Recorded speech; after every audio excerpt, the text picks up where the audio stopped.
אות חטא. אמר רבי אחא, יפה שיחתן של עבדי בתי אבות מתורתן של בנים. Les histoires des Avdei Batei Avot, donc les histoires des esclaves, des serviteurs, des ancêtres, elle est yafa. Yafa, c'est plus beau, je sais pas. Plus beau. Mitoratam shel banim, de la Torah des descendants. Mazé. פרשתו של אליעזר, 2 דפים, הוא אומרה ושונה. Parashat Chaye Sarah est une grande paracha. C'est grâce au quoi? Grâce à l'histoire d'Eliezer. Et en vérité, quand on regarde bien l'histoire d'Eliezer, il se répète. Parce que d'abord, on raconte Maïse Shoyo et Chaya, ça veut dire comment ça s'est passé. Et après, quand Eliezer, il a le mérite de rentrer dans l'hôtel, dans l'Achnasat Orchim de Bethuel avec les poisons, il commence à raconter de nouveau l'histoire. Comment ça s'est passé? Et la Torah, elle lui laisse parler. C'est-à-dire, on n'a pas écrit Vaïsaper Eliezer et Kol Asher Karaou. N'est-ce pas? Et là, Eliezer, il raconte l'histoire en détail. Il y a des nuances qui changent. C'est quelque chose d'intéressant, il faut travailler sur les nuances.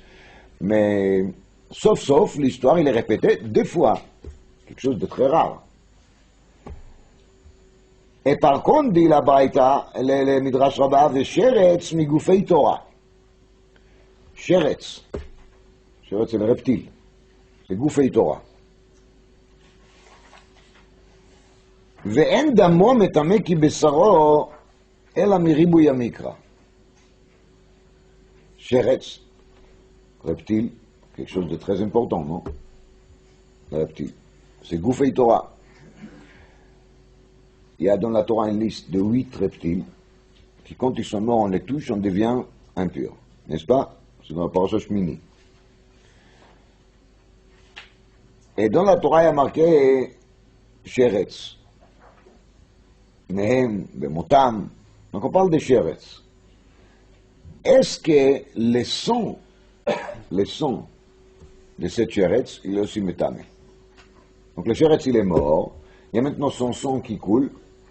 Il est écrasé, il y a les sons qui coulent. Est-ce que quand on touche le sang, on devient aussi impur, ou bien c'est juste quand on touche la chair de cette chair? On est bien d'accord que c'est une question très importante, non? Mais ce qui est important, parce que si une personne il a touché, après il a touché un korban, le korban devient tamé. Mais le problème n'est pas là.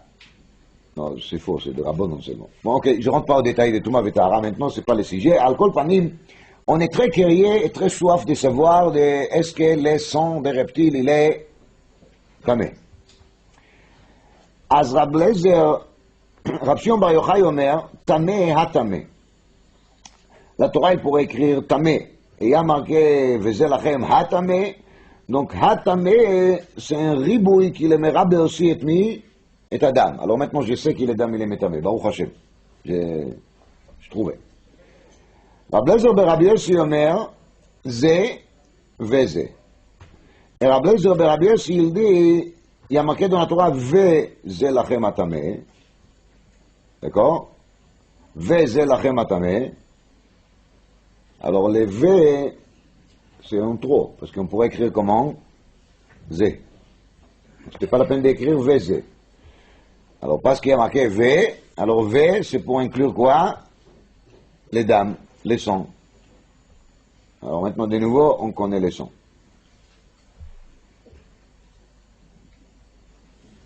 Dit maintenant le Midrash, alors ça c'est une sugia dans Masechet Ma'ila Daf Yud Zayin. Celui qui fait Daf Yomi, il arrivera dans pas longtemps. Cette histoire des dames, Sheretz, une sugia dans Ma'ila Daf Yud Zayin. Dit le Midrash, Amar Rabbi Acha, יפה רחיצת רגלי עבדי בתי אבות מתורתם של בנים. שאפילו רחיצת רגליים צריך לכתוב. אז כי אמר ומים לרחוץ רגליו ורגלי האנשים אשר איתו. C'est-à-dire que la paracha elle nous raconte qu'on a lavé les pieds d'Eliezer. Et pas seulement les pieds d'Eliezer, elle a les pieds de qui? De tous ceux qui étaient avec lui. Vraiment, c'est très très curieux de savoir qu'Eliezer et ses hommes, ils font quoi? Ils lavent les pieds. Ça, il faut écrire dans la Torah. Combien de mots? Umaim, Lchotz Raglav, Raglei Anashim, Asher Ito. 7 mots. Et on recommence. Ve'asheretz migufei Torah. ואין דמו מטמא כבשרו, אלא מריבוי המקרא. רב שמעון בר יוחאי אומר טמא, הטמא. ורב אליעזר ברבי יוסי אומר, זה וזה. Alors vous voyez, les pauvres dames à Sheretz, les pauvres sons de Sheretz, il a besoin de gratter une petite vave pour devenir tamé, hein. Les pauvres dames à Sheretz, il a besoin de quoi? D'une hei, de tamé, à tamé. Eliezer, on s'étale et on raconte ces événements jusqu'au bout des pieds. Ça veut dire jusqu'au lavage des pieds. Alors le Midrash, il est impressionné de voir ça. באמת, chaque personne qui a étudié un peu la Gemara, il sait que la Gemara, elle est pleine de drachotes. Les drachotes qui sont basées sur Vav et sur Hei, sur tout ce que vous voulez. Le Midrash, il n'a pas pu trouver un autre exemple pour faire la comparaison entre la générosité de la paracha d'Eliezer, des écritures de la paracha d'Eliezer, entre la radinité de la Torah en général. On devait attendre jusqu'à Me'ilad Afyudzain, c'est presque la fin des chasses. Hein. Jusqu'à là, on n'a pas compris encore que dans la Torah, chaque lettre, elle est comptée. C'est là qu'on vient de découvrir, dans Me'ilad Afyudzain, avec Dam Masheres. Veze Hatame. En plus, le Midrash, il doit amener la machloket, hein. Il faut savoir que c'est pas évident. Hein. D'après un mandamar, c'est Hei, Hatame, d'après l'autre, c'est Vav, c'est Veze. Tant qu'il n'y en a pas su ça, hein, on n'est pas tranquille. C'est très intéressant. Les constats du Midrash, elle est certainement vraie. On voit une histoire qu'il est tellement racontée en détail, et il est raconté. Et de nouveau avec tout le détail. Bien sûr que ça attire notre attention, c'est pas évident. On voit devant nous quelque chose d'exceptionnel. Alors Midrash, il a raison de faire cette remarque. Rava Bar Yaakov, il a bien dit, en safek. Aval, ça n'empêche pas que de chercher un exemple comme ça, d'Afka de Dam Sheretz, ça demande une explication. En plus d'amener une machloket là-dessus, on a bien pu trouver une dracha, je sais pas, Basukot. Vous vous rappelez qu'on tire de là le nombre de parois de la souka, le machal. Est-ce qu'il faut 2, 3, 4 ou 6? Agma discute. C'est aussi Rabbi Shimon là-bas. On cherche Rabbi Shimon, il y a Rabbi Shimon. C'est bien d'avoir Rabbi Shimon. Très bien, on a. Est-ce qu'il manque des drachot? Il manque pas. Bref, il y a beaucoup à dire là-dessus. Mamesh beaucoup. Un Gemara dans Baba Batra Daf Tetzain.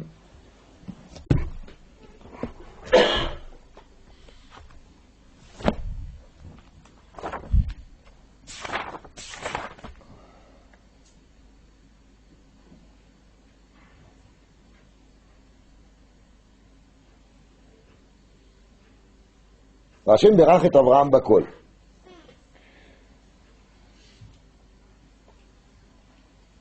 מה זה והשם ברך את אברהם בכל? זה marqué chez nous, dans פרשת חיי שרה. והשם ברך את אברהם בכל.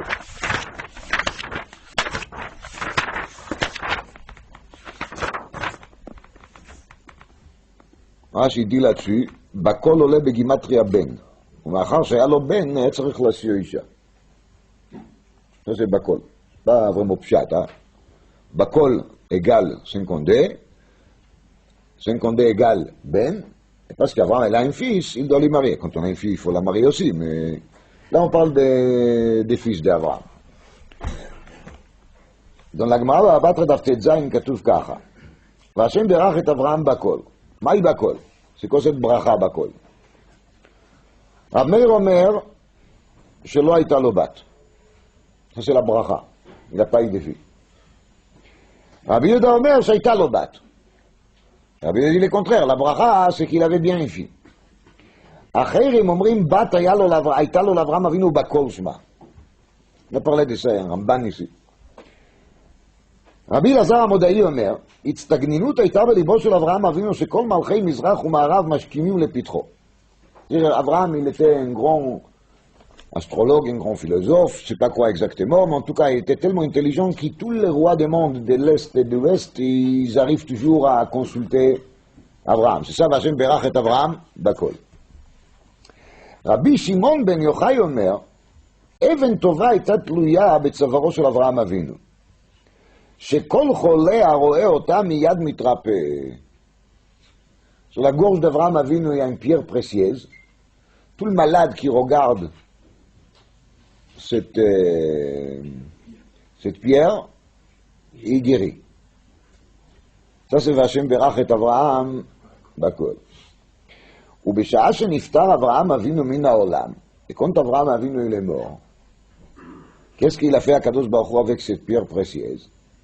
Tla'a Akadosh Baruch Hu begalgal chama. Maintenant, cette pierre précieuse, elle se trouve suspendue sur le soleil. C'est pas la peine de me dire qu'il fait trop chaud là-bas, c'est pas le sujet. Enfin, la pierre précieuse, elle est là-bas, et c'est pour ça, justement, le soleil, elle est considérée dans le pasuk Shemesh Marpe. Le soleil, elle guérit. C'est ça qui a marqué ici. Dans le Shemesh, il y a un koach harefoua. Juste parenthèse, Rashi il a dit Bakol égale Ben, n'est-ce pas? Cette pérouche de Rashi, il ne se trouve pas dans la Gemara. Bechlal. On a bien vu, Kama Shitot, Kama Tanaïm. Bakol Ben lo katuv Gemara. Je ne dis pas que Rashi l'a rêvé. Oui? Je dis juste, c'est marrant que Rashi, il est mefaresh et apasuk d'après une gimatria, c'est pas tellement le derech de Rashi. Oui? Et de l'autre côté, la Gemara, quand elle parle de Bakol, elle ne parle pas du tout de ça. Mais, on a dit Rabbi Shimon Bar Yochai. Alors on va s'accrocher avec l'enseignement de Rabbi Shimon Bar Yochai. Qu'est-ce qu'il nous a dit Rabbi Shimon Bar Yochai? Vashem berach et Avraham Bakol Zema, זה אבן טובה שהייתה תלויה בצווארו של אברהם. En vérité, moi je peux comprendre pourquoi Rashi, il a fait ce qu'il a fait, ça veut dire qu'il a passé au Gimatria, Bakol, Gimatria Ben. Parce que Rashi il dit toujours qu'il est là le faresh pshuto shel mikra. N'est-ce pas? Rashi il est plutôt pour le sens pshat.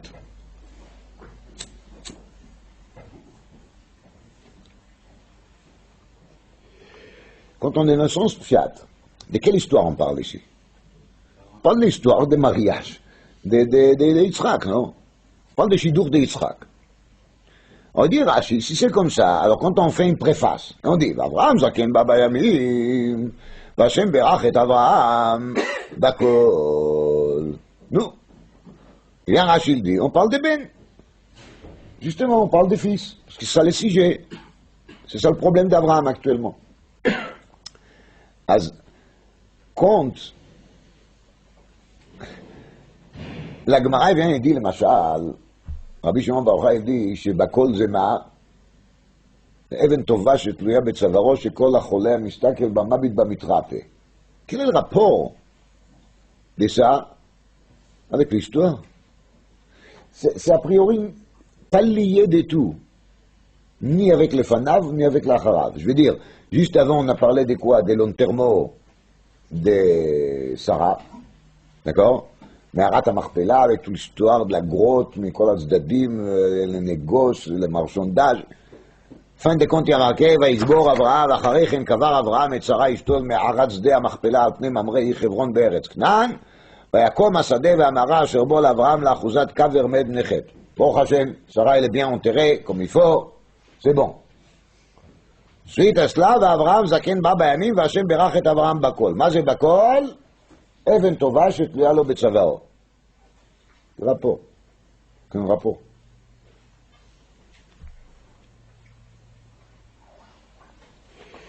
Et si on regarde l'Acharav, c'est-à-dire ça qui est marqué dans la suite, ויאמר השם אליו, אברהם אל עבדו זקן ביתו, המושל וכל אשר לו, השביעך, לא תיקח אישה לבני מבנות הכנעני. On passe vraiment à l'histoire de Shidduch, de Yitzhak, comme on connaît tous. Alors, quel rapport avec Bakol, Even Tova, Betzavaro, Cholé, Aroé Ota, Mitrapé? C'est incompréhensible.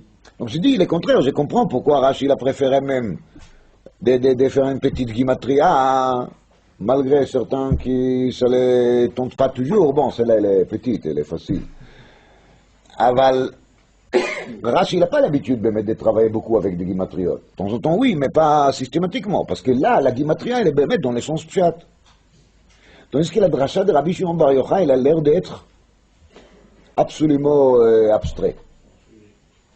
On ne voit pas du tout qu'est-ce qu'elle fait ici, cette Even Tova. On aime bien depuis après, c'est pas la question, mais comment elle tombe ici, celle-là? Juste à ce moment-là, après l'enterrement de Sarah et avant le début de l'histoire d'Eliezer, il y a une pierre précieuse qui arrive. Kol hamistakel ba, kol haroé ba mitrapé.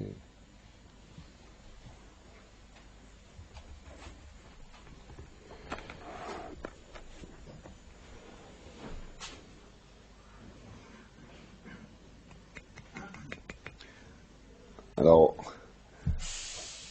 aujourd'hui, il y a un peu de gimatriote, excusez-moi. L'Agmara a marqué la mavet totsaot.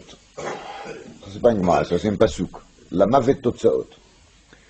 Dit l'Agmara, totsaot, c'est gimatria de l'Agmara, moi je suis pour rien. Dit l'Agmara, totsaot be gimatria 903. Ça dit l'Agmara. Totsaot, c'est 903. Gmara d'ombrachot. Totsaot 903, et ça c'est le nombre de maladies qui existent sur Terre. Combien de maladies il y a dans le monde? 903. D'accord? Maintenant c'est sûr qu'il y a des maladies, il y a des sous-maladies. Je ne m'intéresse pas tellement de les raconter. כתוב בפסוק, והסירותי מחלה מקרבך. הקדוש ברוך הוא, il nous fait une promesse, והסירותי מחלה מקרבך. כי בעזרת השם לדברי תורה qui ont dit maintenant par rapport aux maladies, ils vont envoyer רפואה שלמה לכל חולי עמך ישראל. רפואת הנפש ורפואת הגוף. Chacun d'après ses besoins. Alors il y a en tout 903 maladies, ça c'est un constat de la Gemara qu'il a fait une gimatria sur le pasuk Totsaot. Point. Marqué dans le Sefer Tzvi Latzadik, Beirach et Avraham, c'est gimatria 903. Beirach et Avraham, c'est gimatria 903. Donc on a ici gimatria tachat gimatria. Rashi il a fait la gimatria sur quoi? Sur Bakol. Et il a trouvé Ben, et il a raison, c'est dans le sens fiat. Rabbi Shimon Bar Yochai, il a parlé d'Even Tova שתלויה בצווארו של אברהם, שכל חולה הרואה אותה מתרפא. אז אומר הצבי לצדיק, בירך את אברהם, שגימטריה 903, c'est le 903 maladie, c'est ça בירך את אברהם. Elle est jolie la gimatria. La gimatriote, c'est pas tout. Il faut essayer de comprendre qu'est-ce qu'il y a dans la gimatria.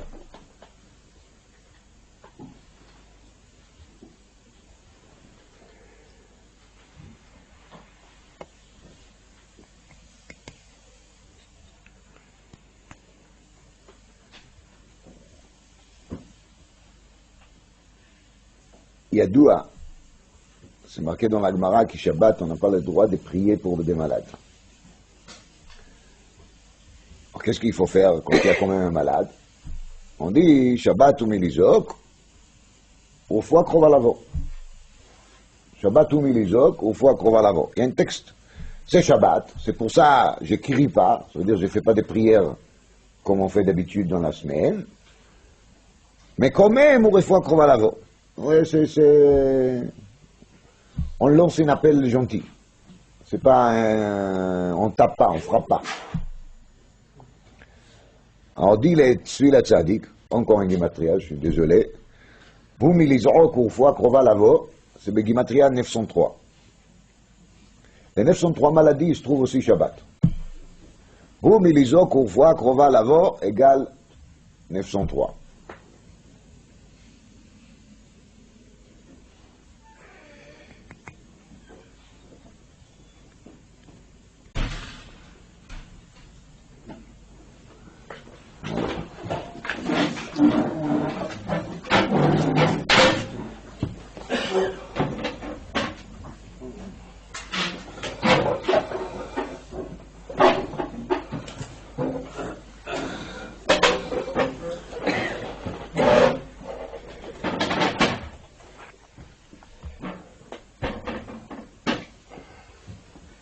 באמת, quand on trouve la première fois dans la Torah l'essence des bracha, c'est en lien avec Shabbat.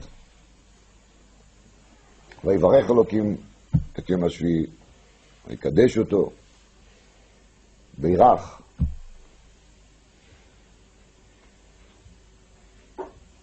בירך, c'est aussi בגימטריה Shabbat.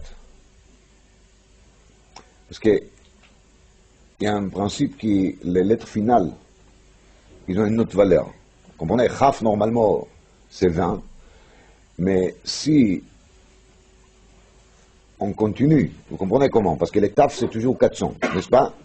Alors, c'est quoi qui vient après, d'après l'ordre alphabétique? Le Chaf final. Ça veut dire que le Chaf final fait combien? 500.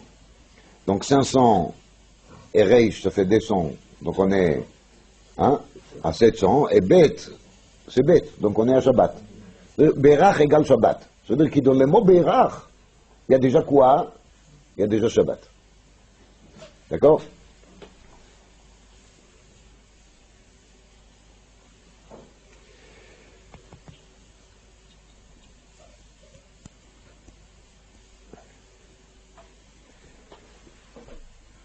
Alors, quand il y a marqué ici, Vachem Berach, et on a dit Berach et Avraham, sont les 903 maladies.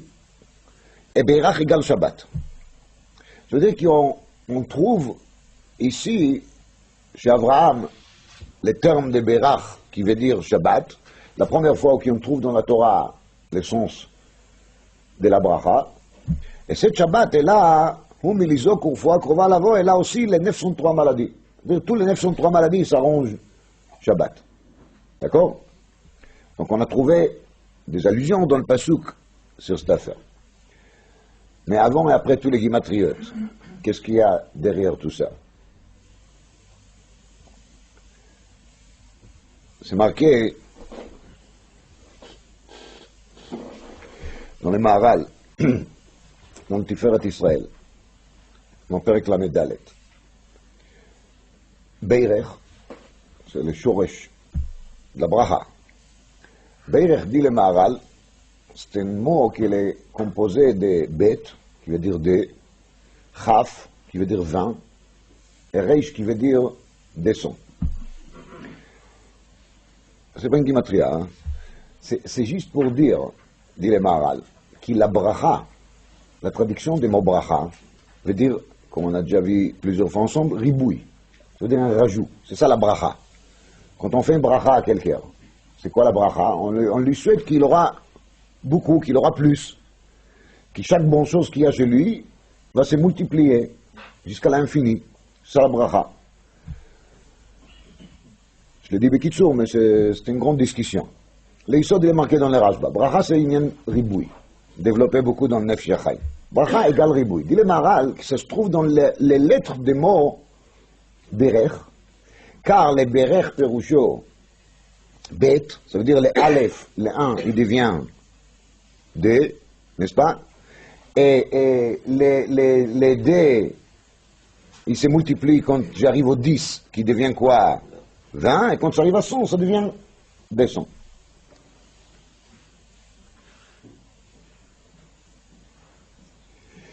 Et qui la racine de la bracha, c'est le riboui, c'est la multiplication. Et cette bracha,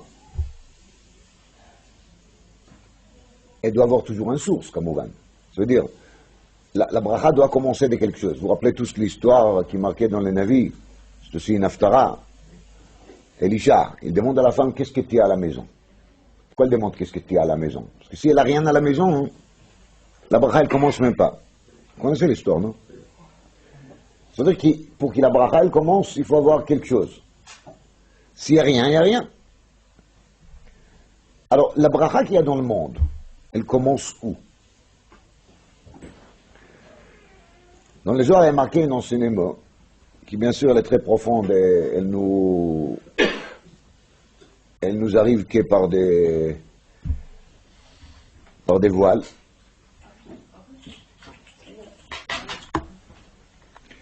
Le Zohar HaKadosh est marqué comme ça. Il y a dans le nom de Hachem une lettre qui est multipliée.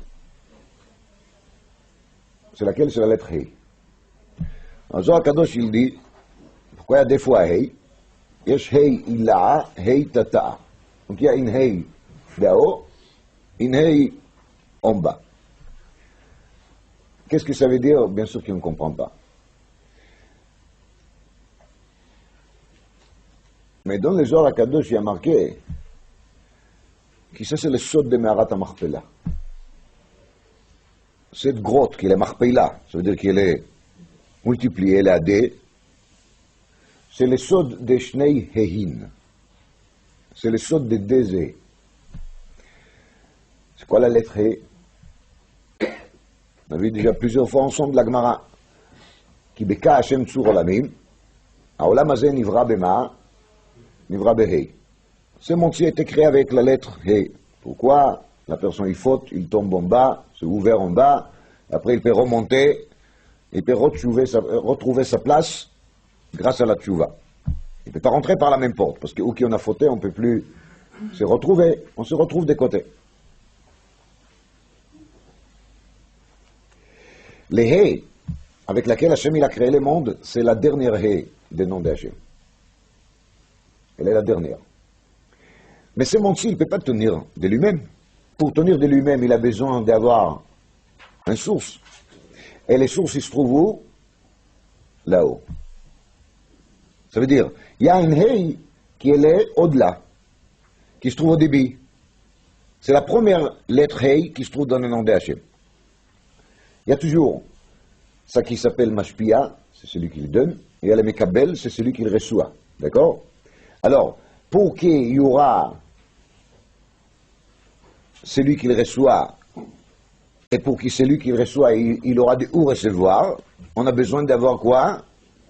Les Mashpia, les donateurs. Donc, s'il y a un Hei avec lequel le monde il a créé, c'est le Hei Tata'a, ça veut dire le Hei d'en bas, la dernière lettre, il y a une autre Hei qui se trouve plus haut, qui elle donne. Tout ça, c'est a priori très vague. Alors, on va le dire autrement. Quand tout va bien, ça veut dire que là-haut et en bas, ils sont ensemble. Quand tout va bien, Péroucho, qu'il n'y a pas une coupure entre le ciel et la terre. Voilà. Ça, c'est Bereishit. Bara Elohim et Hashamayim ve'et haaretz. Kadosh Baruch Hu, il a créé au départ et Hashamayim ve'et haaretz pour qu'ils vont se trouver ensemble, en harmonie. Qu'il n'y aura pas une contradiction entre Shamayim et Haaretz, qu'il n'y aura pas une contradiction spirituelle et matérielle. Ça, c'est la lettre Bet avec laquelle la Torah elle commence. La Torah elle commence avec Bet pour dire qu'il l'ordre des choses, il est quoi? Qu'Akadosh Baruch Hu, il voulait donner. D'accord? Et ça, c'est l'idée de Briat HaOlam. Ça s'appelle la Hatava. Ça veut dire qu'Akadosh Baruch Hu, il veut faire de la bonté. S'il n'y a personne à part lui, il n'y a pas de bonté. Pour que sa bonté elle fonctionne, il a besoin, entre guillemets, de quoi? De créer le monde. Et cet monde, il capte sans arrêt la bracha, le ribouille, la multiplication qui vient de où? De là-haut. Alors, l'idée, c'est qu'Adam, il est Began Eden. Et quand Adam, il est Began Eden, tous les jours de la semaine, en vérité, ils sont les mêmes. Il n'y a pas de différence entre les 6 jours de la semaine et Shabbat. C'est la même chose. On est dans Gan Eden, il n'y a pas Beze'at Apecha Tochal Lechem, il n'y a pas Tov Vera. S'il n'y a pas Tov Vera, ça veut dire quoi? Qu'il y a seulement le Tov. N'est-ce pas? Alors s'il y a seulement le Tov, ça veut dire qu'on est en bas, mais on est à la fois où? Là-haut. Tout est transparent, tout est clair. Adam Arishon, il est habillé avec quoi? Avec Tziporen, avec l'ongle. C'est la transparence. Après, il y a la peau des serpents, qui couvre, qui cache. בתורתו של רבי מאיר כתוב כותנות אור. Dans Sefer Torah de Rabbi Meir, il y a marqué or avec Aleph. Mais dans la note, il y a marqué déjà or. avec Aïn. Car l'idéal, c'est quoi? C'est Torato sur Rabbi Meir, qui tout soit transparent. Et malheureusement, après la faute, il y a déjà un mélange de Tov Vera. Ça veut dire que c'est plus transparent, c'est couvert, avec la peau. Avec la peau de qui? Des serpents en plus. Alors compte, on cherche qu'est-ce qui s'est passé. Il y a la faute d'Adam, qu'il a mélangé les Tov et les Ra, et les 6 jours de la semaine, ils ont tombé de leur niveau d'origine. Et il y a un jour qu'il a resté comme avant. C'est lequel? C'est le jour de Shabbat. Rashi il dit, ויברך אלוקים את יום השביעי ויקדש אותו. מה זה? ויברך אלוקים את יום השביעי ויקדש אותו, c'est qu'on a trouvé plus tard, quelques milliers d'années après, dans le désert, les doubles de man. C'est ça, ויברך אלוקים את יום השביעי. Qu'est-ce que veut dire Rashi? Le Maral, il explique. Si on a trouvé Erev Shabbat pour Shabbat les doubles de la manne, ça veut dire quoi? Ça veut dire que Shabbat, elle est dans les sods, dans le secret de quoi? Des doubles, de la multiplication. Et c'est pour ça, depuis vendredi déjà, c'est préparé en double pour Shabbat. Ça veut dire que les jours de Shabbat, il reste toujours les jours dans lesquels les haies de haut, elle est bien attachée avec quoi? Avec les haies de en bas. Ça, c'est la qualité particulière des Shabbat. C'est pour ça que Chazal, ils disent, Kol Maaseh Shabbat, tout ce qui se fait Shabbat, il est doublé. Shne Kvasim Bene Shana, on fait Lechem Mishne dans chaque Souda. Ça tape sans arrêt sur le principe de quoi? De la multiplication. Ça se multiplie. Et la bracha, c'est justement parce que 7 jours de Shabbat, il est le jour dans lequel tout est multiplié parce qu'on est attaché à 100% avec où? Avec là-haut.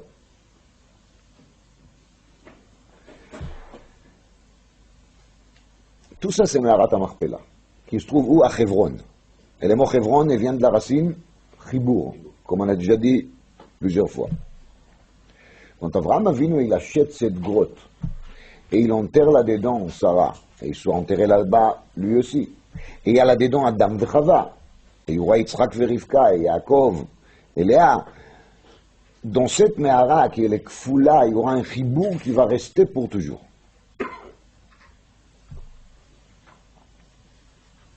Et rappelez-vous la Gemara dans Bava Metzia Daf Peyei, qui cette Mehara, elle amène Mashiach. Avec la Tfila de Rabbi Chia et ses enfants, comment est-ce que ça bougeait là-bas. Regardez dans l'histoire de la Gemara, vous allez comprendre que même les futurs du monde, ils dépendent de Meharat HaMachpelah. Et l'Atid Lavo, on attend quoi? Yom Shekulo Shabbat. Ça, c'est l'Atid Lavo. Ça veut dire que tous les 6 jours de la semaine, ils vont redevenir Shabbat. Explique les Sfat Emet dans la Parasha Bereshit, parce que le Shabbat qu'on a aujourd'hui, il a exactement le même Shabbat de Maaseh Bereshit. Et les Yom Shekulo Shabbat Pirusho, qui les 6 jours de la création, ils vont redevenir comme quoi? Comme leur niveau d'origine. En ce moment, qu'est-ce qu'on a qu'il est à ce niveau-là? Au niveau des chibour, des liens directs, sans aucune séparation entre en bas et en haut, c'est les jours de Shabbat. C'est pour ça Shabbat, elle est Mekor Habracha. C'est pour ça qu'il est Navi, il dit, ou Beyom Shabbat Yipateach. Shabbat, il y a une ouverture. Ça veut dire tout ce qui sépare entre en bas et en haut, il se ouvre quand est-ce qu'il se ouvre Shabbat.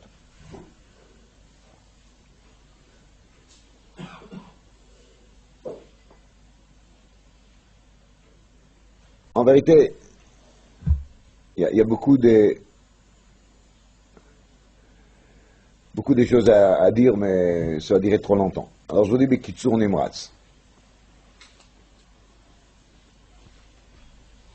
À part les Lechem Mishne de Shabbat, on trouve dans la Torah encore Mishne. Il y a Merkevet HaMishne de Yosef, et il y a Sefer Dvarim qui s'appelle Mishne Torah. Si on écoute bien les choses qui étaient citées ici, on peut comprendre mieux c'est quoi l'importance de cette Merkevet HaMishne de Yosef, et c'est quoi la particularité de Sefer Mishne Torah. Mais c'est pas pour maintenant, c'est trop long.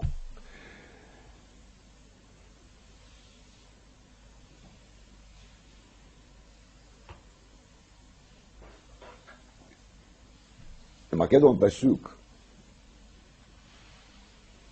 שלום שלום לרחוק ולקרוב, אמר השם ורפאתיו. פסוק dans ספר ישעיהו. שלום שלום לרחוק ולקרוב, אמר השם ורפאתיו. Quel est le rapport entre shalom et refoua? Quel est le lien? Alors c'est marqué là-dessus d'avant Nechmad.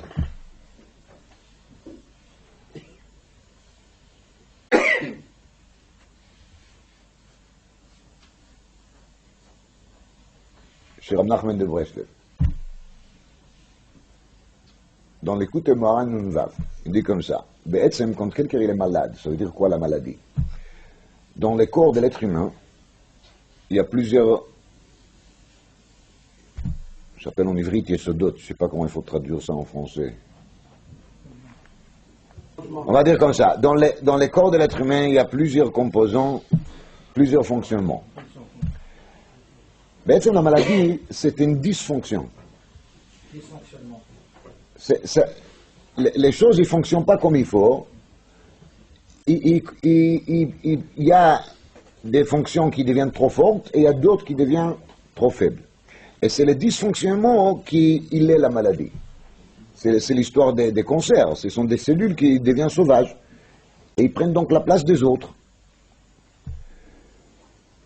Ça veut dire quoi? Ça veut dire que la maladie, en vérité, c'est une guerre qui se fait dans les corps. Entre les fonctions différentes, entre les éléments différents, il y a un parti d'eux qui essaye de prendre la place des autres et qui ne les laisse pas fonctionner dans le sens normal. Dit le pasuk, Shalom, Shalom, Amar Hashem, Urfa'ativ. Ça veut dire que la guérison, c'est quoi? C'est de ramener la paix dans le corps.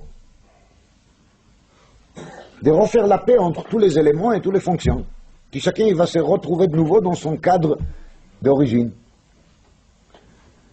Shalom, shalom, Amar Hashem Urfa'ativ. La rachok et la karov, n'importe quelle fonction, n'importe quel composant, il va se retrouver de nouveau à sa place. Izmimele Urfa'ativ. Ça, c'est le soda refoua. Il y a des fois shalom.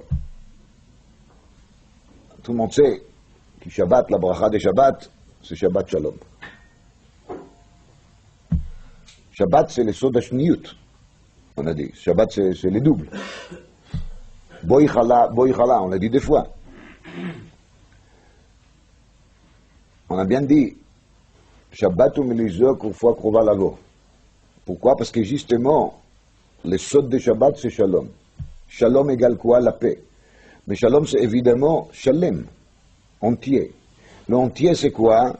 Le entier, c'est le jour de Shabbat dans lequel il n'y a plus de la séparation entre là-haut et en bas. Quand il n'y a plus la séparation entre là-haut et en bas, c'est le vrai Shalom. Shalom il est mala, et Shalom il est mata. Meisim Shalom, dit la Gemara, bepamalia shel mala ou bepamalia shel mata. Ça, c'est le dé-Shalom.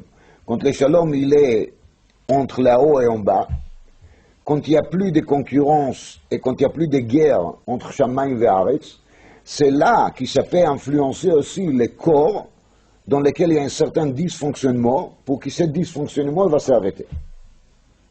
Donc si on reprend l'histoire d'ici, une fois qu'Abraham il a acheté le Meharatz de Amachpela al Pnei Mamrei Chevron, ça veut dire qu'il est arrivé à avoir un kinyan. Donc quoi?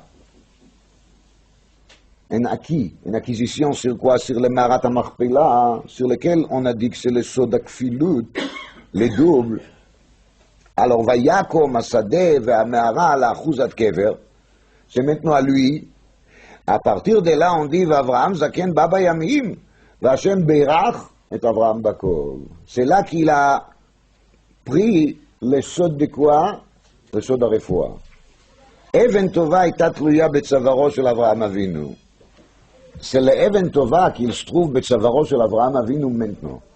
Après l'acquisition de quoi? De Meharat Amachpela. Maintenant, j'ai expliqué juste les malas, mais je n'ai pas expliqué les matas. Les matas, c'est quelque chose qui nécessite une explication à part. C'est autre chose. Suite à cela, quand Avraham il est mort, Pérouche il est, qu'Avraham Avinu, il n'est plus là. Ça veut dire qu'il n'arrive plus à mettre dans la tête des gens cette clarté de la présence de Hachem, comme Chachamim nous raconte, qui après manger, ils ont voulu remercier Abraham. Abraham il leur dit non, c'est pas moi qu'il faut remercier, il faut remercier Hachem. Autrement dit, c'est Abraham Avinu qui l'a amené Hachem de haut en bas. C'est ça qui a marqué ici, Vashbiacha ba'Hashem Elokei Hashamayim ve'Elokei ha'aretz. D'ailleurs, Abraham Avinu il a fait d'Akadosh Baruch Hu, comme Rashi il dit, il était avant, il était seulement quoi Elokei Hashamayim, maintenant il est devenu Elokei ha'aretz. Ça veut dire que Abraham Avinu c'était Beprinat Yom Shekulo Shabbat. Parce que toute la semaine, il est arrivé à faire de Hachem quoi de Elokei Hashamayim, Elokei ha'aretz. Shabbat ou Milizok, il faut accroître l'avant. Mais une fois qu'Abraham Avinu il est plus là, hein, alors cet Eventova il est suspendu maintenant où sur le soleil. Ça veut dire qu'il pour obtenir la refoua, qu'est-ce qu'il faut faire? Ce qu'il faut faire, il faut regarder là-haut. Il faut regarder là-haut, et c'est le même système qu'on trouve dans la Torah par rapport au Nechash HaNechoshet, Yadav Shel Moshe. Alors cette Margalit Tova, elle se trouve maintenant là-haut. Et c'est ça le saut d'Aripoui chez l'Abraham Avinu. Ça, c'est une partie des choses qu'il y a à dire là-dessus, et l'autre partie, peut-être à l'occasion, Bezrat Hashem. Kol Panim, juste pour faire comprendre, on ne parle pas ici des sgoulottes. C'est-à-dire, il ne faut pas se dire, ah, Shabbat elle arrive, ça y est, tous les malades vont guérir. Absolument pas. La Sgoula Perusha, Sgoulat Shabbat Perusha, qui si quelqu'un il vit Shabbat comme il faut vivre le Shabbat, c'est là qu'il y a des prières qu'il va faire sur des malades, Shabbat et Milizok, une fois qu'on va l'avoir. Mais si le Shabbat chez la personne, elle est comme mardi ou mercredi, ou encore pire comme un dimanche, alors c'est Vadaï ou Vadaï qu'il n'a aucun droit de se servir des Shabbat et Milizok une fois qu'on va l'avoir. D'abord, il faut que ce sera Shabbat, là, il y a une vraie Shabbat, et suite à cela, c'est une fois qu'on va l'avoir.